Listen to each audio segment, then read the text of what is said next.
Il y a des moments de la vie où vous ne pouvez rester insensible aux drames qui touchent vos congénères. Je veux notamment parler du drame libyen dont tout le monde parle actuellement. Le marché d'esclaves le plus florissant depuis l'abolition de l'esclavage par Victor Schœlcher. Le marché qui s'anime juste près de nous, sur la côte libyenne, avec deux différences majeures toutefois. Les négriers, jadis, se déplaçaient vers les marchés africains, s'appuyaient sur leurs valets locaux, les collabos, comme on pouvait les désigner, pour s'approvisionner, pour percer notre univers. Les rois et les roitelets mettaient à disposition nos meilleurs bras valides pour plus tard les déporter vers l'enfer sud-américain et éparpillés à travers le monde. Ainsi donc, différence majeure et notable, c'est le blanc qui a inventé le commerce triangulaire pour détruire l'Afrique des siècles durant. Deuxième différence qu'on peut noter dans le drame qui se joue en Libye, c'est que la traite négrière était sous contrainte d'embastillement et très souvent, la moitié de l'embarcation arrivée à destination soit mutilée, soit bonne, les rébellions étant matées jusqu'au sang, exécutées ou pendues haut et court. L'autre moitié, plus chanceuse généralement, finit, par métaphore évidemment, au festin des requins en plein océan. Mais ce qui se passe en Libye est pathétique et dépasse tout simplement l'entendement humain. D'abord, les esclaves, martyrs de la Libye, s'y sont rendus par eux-mêmes. Ce sont des hommes, c'est des femmes qui recherchaient l'Eldorado, une terre moins aride où il est censé faire bon vivre. La complexité de ce drame, c'est que ces concitoyens ont bradé tout sur leur passage. Moyens roulants, parcelles, meubles. Si le budget prévisionnel de l'expédition n'était pas bouclé, ils étaient prêts à passer aux emprunts. Emprunts à taux exorbitants, parce que, très souvent, seuls de vanités usuriers acceptaient mettre la main à la poche pour aider à accompagner l'aventure. Comment pourrait-il s'imaginer que le voyage d'affaires qu'ils ont si minutieusement préparé finirait en carnage? En laissant femmes et enfants pour la recherche du mieux-être, pouvaient-ils s'attendre à être transformés en bêtes de somme? Comment le chasseur qu'ils envisageaient être en voyageant pourrait-il se transformer en gibier?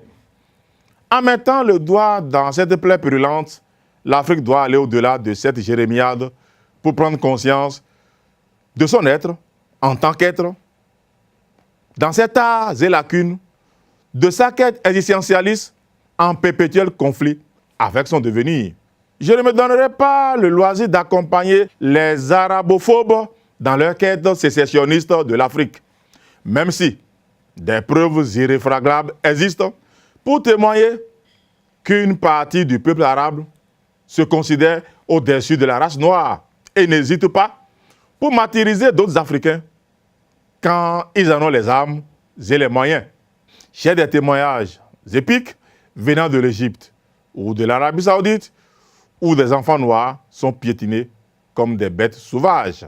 Mais nous devons à la vérité de reconnaître que la misère du peuple noir ne saurait à elle seule justifier cet exode massif vers certaines destinations qu'ils croient pouvoir utiliser pour accomplir leur bonheur. Et c'est à ce niveau de la question qu'on est en droit de se demander que cherchent nos compatriotes africains à déserter leur terre pour aller s'offrir en holocauste. Les exactions en Libye et ailleurs contre les frères noirs doivent pouvoir susciter en nous des réflexions au-delà de l'atrocité que nous dénonçons. Pour les Africains,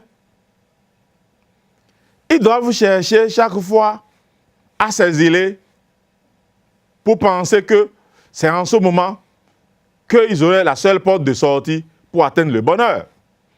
Comment peut-on réunir plus de 4 millions de francs CFA pour aller creuser sa propre tombe, là où certains n'ont besoin que de 200 000 francs comme capital de départ pour devenir riches?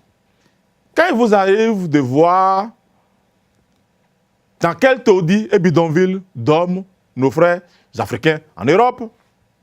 Même la vie de Jean Valjean, dans Les Misérables de Victor Hugo, était plus enviable. Ou de Vieux Méca, dans Le Vieux Nègre et la médaille, suscitait encore plus envie et plus d'espoir.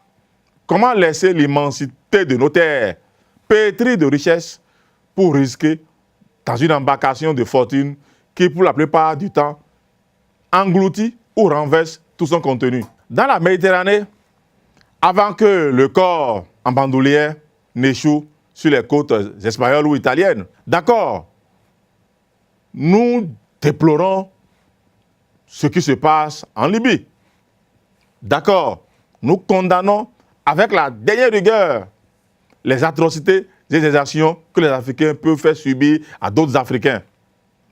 Mais ceux qui sont restés dans leurs pays respectifs à se battre contre la fatalité, les différents pesanteurs socio-économiques qui, il faut le reconnaître, offrent de moins en moins de conditions de vie adéquates à la jeunesse africaine aujourd'hui, ceux qui sont restés, disais-je, ont su braver monts et merveilles pour se construire peu à peu le cheminement de leur destinée. Le bonheur parfois, disais-je, est cette forme de vie meilleure que seul on se définit et qui se rend l'être et à l'être très épanouissant. Il n'est pas forcément dans l'abondante prospérité, mais dans la grâce vivifiante qui, chaque jour, nous rapproche de notre félicité. Et nos frères qui souffrent en Libye l'auraient préféré à l'enfer qui les consume aujourd'hui.